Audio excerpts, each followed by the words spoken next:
entrer dans la partie réservée au corps, à l'espace et au temps. Aujourd'hui, je vais vous parler du schéma corporel pour vous dire ce qu'il signifie, à quoi il sert et comment l'intégrer. Le schéma corporel est la perception et la connaissance que l'enfant a de son corps.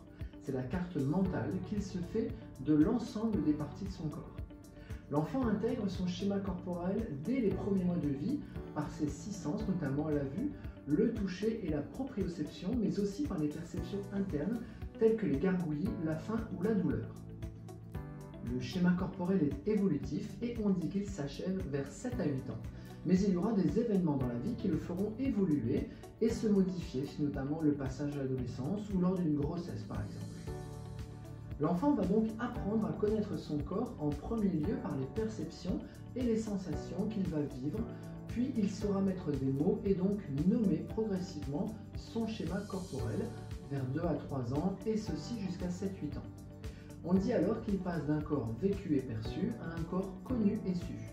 La bonne intégration du schéma corporel va donc de pair avec la motricité libre du jeune enfant, puis avec l'ensemble des activités motrices qu'il pourra faire et expérimenter. En effet, l'activité psychomotrice libre de l'enfant et l'intégration de son schéma corporel sont donc intimement liés, l'un renforçant l'autre pour aboutir à une maîtrise de son corps. Cette maîtrise signifie que l'enfant aura acquis de bonnes coordinations, un bon équilibre et une bonne justesse de sa force adaptée aux diverses situations et il pourra réussir tout cela avant tout car il aura intégré son schéma corporel parfaitement.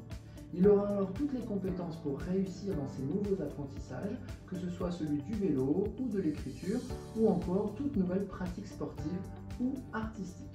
Vous l'aurez compris, il est important que l'enfant ait une motricité libre et variée, que l'on parle d'un bébé de 3 mois ou d'un enfant de 6 ans.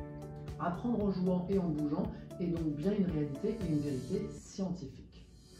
Je vous laisse poursuivre les vignettes suivantes où je vais vous donner des idées de jeu pour éveiller le schéma corporel de votre enfant. Alors, à vous de jouer.